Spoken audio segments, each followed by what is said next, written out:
Okay, so we talked a little bit about the oil embargoes of 1973 and OPEC and the price ceiling that was put on gas prices. Let's talk a little bit about what's going on with the oil prices now. Why are the oil prices in the United States dropping to an all-time low in the last 10 years or so? Well, simply it becomes because of supply and demand. Like everything with economics, if the demand is not there, then the supply will reduce, causing the prices to fall. So why is the demand going away in the United States, or not as great as it was in the past? Well, simply put, the United States is now producing double what it's produced over the last 10 years in oil production. And so the countries who generally sell oil to us are now having to look for another customer to sell the oil to.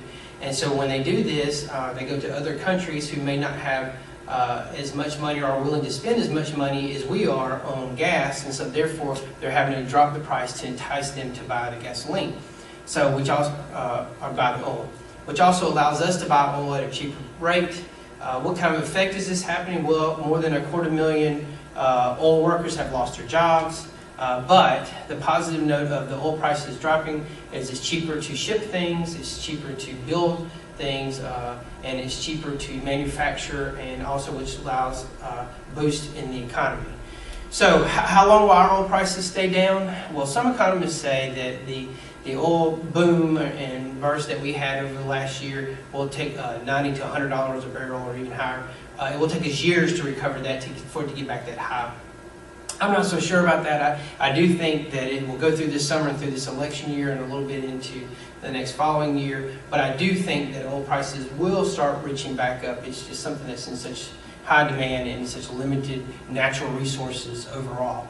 But what you have to also watch out for too is a lot of your local, state governments and even federal governments are looking at putting more taxes on gasoline, because we've been so used to paying the price point that we've always paid. If they put an additional tax on there, maybe we might not notice it.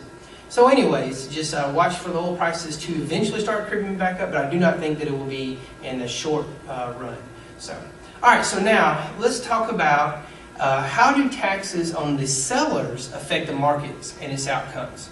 If the government requires the seller to pay a certain dollar amount for each unit of a good that they sell, this will create a decrease in supply. The supply curve will shift left by the exact amount of the tax. If the quantity of the good sold declines, buyers and sellers will share the burden of the tax. Buyers will pay more for the good, including the tax, and the sellers will receive less. Two lessons can be learned here. Taxes discourage market activity, and buyers and sellers share the burden of taxes. So, now let's look at how the tax buyers are affected in the market outcomes.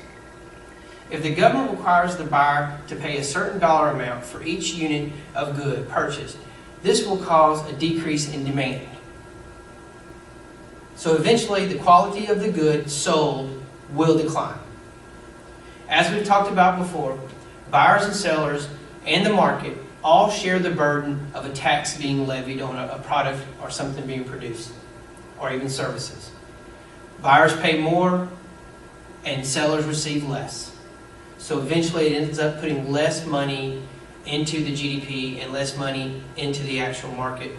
More goes to government regulations and rules. So let's talk a little bit about FICA and the Social Security. These were taxes that were designed so that firms and workers could equally share the burden of the tax. The firm pays a portion, the individual pays a portion. This is a way that the government would be able to help us save our money for years to come.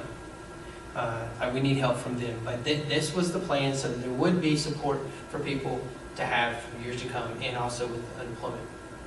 This type of payroll tax, simply put, puts a wedge between the wage the firm is paying or willing to pay and the wage that the worker will receive. So basically, the tax and the more taxes that are put on, the less the firm is willing, less net profit the employee will take home from the firm, because the firm will have to take some of their money and send it out. It is true that firms and workers share the burden of this tax, but it's not necessarily 50-50 even. The individual will feel more of a reduction because it's more less cash in their pocket for them to turn around and put back into the economy, or for them to save for themselves. So now let's talk about elasticity and the tax incentives and the effect that it has on it. When supply is elastic and demand is inelastic, the largest share of the tax burden falls on the consumer. When the supply is inelastic and the demand is elastic, the largest share of the tax burden falls on the producer. So what does this mean? It means in general that a tax burden falls heavily on the side of the market that is less elastic. A small elasticity of demand means that buyers do not have good alternatives to consuming this product. A small elasticity of the supply means that sellers do not have good alternatives for producing that particular good either. So there's less options, less substitutes for the buyer. So overall, the market suffers. So that's chapter 6. I hope you've read along in your textbook. I know there's a lot of graphs and stuff. We didn't cover that in the lecture. I just want you to be familiar with them. I want you to be familiar with the terms and some of the procedures, but you will not have those specifically on your tests.